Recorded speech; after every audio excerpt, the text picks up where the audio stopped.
নমস্কার, আমি বন্দনা। আমার কিচেনে আপনাদের সবাইকে স্বাগত জানাই। আবারও এসে হাজির হয়েছি রসুন পেঁয়াজ ছাড়া শোল মাছের ঝোলের একটি রেসিপি নিয়ে। দেখে নেওয়া যাক আজকের এই রেসিপিটি।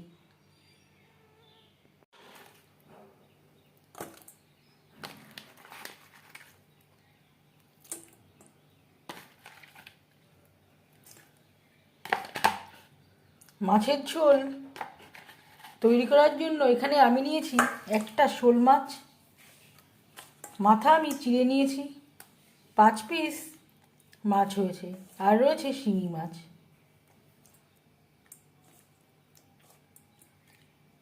মাছ কেটে পরিষ্কার করে ধুয়ে নিয়েছি। সবার প্রথমে ম্যারিনেট করার জন্য লাগছে হলুদের গুঁড়ো, আর লাগছে স্বাদ মতো লবণ।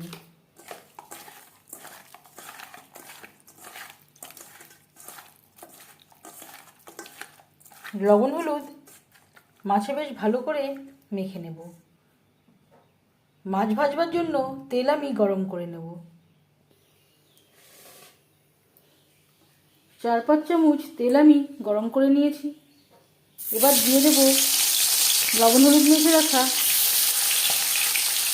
মাছ ও মাছের মাথা।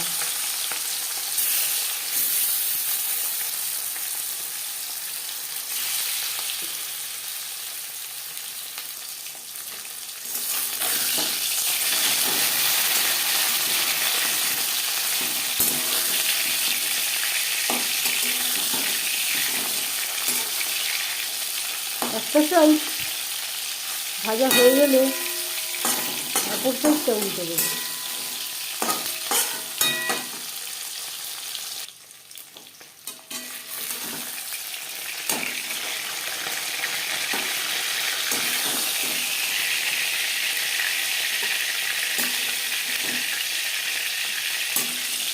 মাছ ভাজা হয়ে গেছে, একটা পাত্রে উঠিয়ে নিলাম। দিয়ে দেবো 5 ফোড়ন। 15-20 সেকেন্ড 5 ফোড়ন ভেজে নেওয়ার পর দিয়ে দেবো 1 চামচ আদা বাটা, কাঁচা লঙ্কা বাটা,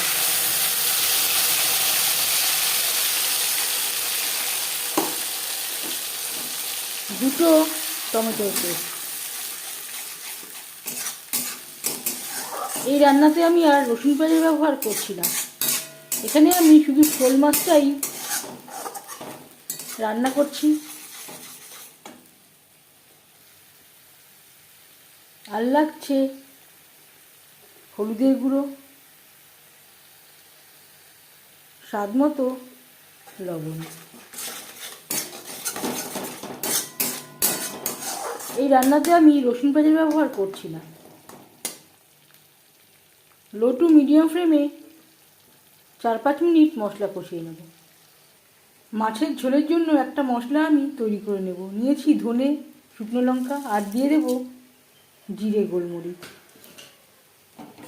হালকা করে ভেজে নেব। হাই ফ্লেমে কড়া গরম করে নেওয়ার পর লো ফ্লেমে ভাজবো যতক্ষণ না পর্যন্ত মশলা থেকে স্মেল বেরোতে শুরু করে দেয়। মশলা থেকে তেল ছাড়তে শুরু করে দিয়েছে। এই পর্যায়ে বুঝে নিতে হবে মশলা কষানো হয়ে গেছে। দিয়ে দেব জল।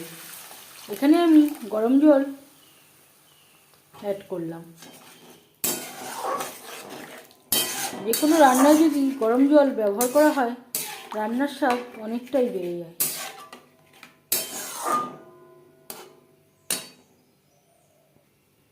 মশলা থেকে স্মেল বেরোতে শুরু করে দিয়েছে। গ্যাসের ফ্লেমটা বন্ধ করে দেব, ঠান্ডা করে নেব, এর একটা পাউডার করে নেব। গ্রেভি বেশ ভালো করে ফুটতে শুরু করে দিয়েছে। এবার দিয়ে দেব ভেজে রাখা মাছ। গ্রেভির সাথে মাছ বেশ ভালো করে মিক্সড করে দেব। গ্রেভির সাথে মাছ আরও 4-5 মিনিট রান্না করব। মশলা আমি গুঁড়ো করে নিয়েছি, এতটা আমার লাগবে না, এখান থেকে আমি 1 চামচ মতো ব্যবহার করব।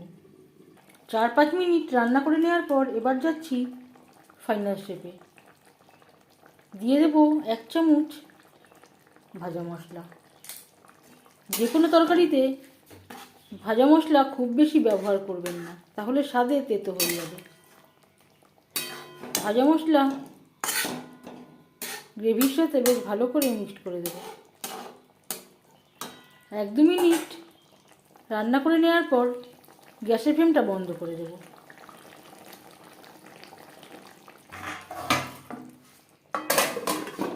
5 মিনিট থেকে স্ট্যান্ডিং টাইমে রাখবো। 5 মিনিট আমি স্ট্যান্ডিং টাইমে রেখে দিয়েছিলাম। রসুন পেঁয়াজ ছাড়া শোল মাছের ঝোল রেডি। এই মাছের ঝোলের রেসিপিটি কেমন লাগলো অবশ্যই জানাবেন কমেন্টের মাধ্যমে। যদি এই রেসিপিটি ভালো লেগে থাকে লাইক করবেন, শেয়ার করবেন, সাবস্ক্রাইব করবেন আমার চ্যানেলটিকে, বেল আইকনটা প্রেস করে দেবেন। যখন আমি নতুন ভিডিও আপলোড করব তার নোটিফিকেশান সবার আগে আপনার কাছে পৌঁছে যাবে। আপনারা সবাই অনেক অনেক ভালো থাকবেন। এই ভিডিওটি দেখার জন্য ধন্যবাদ।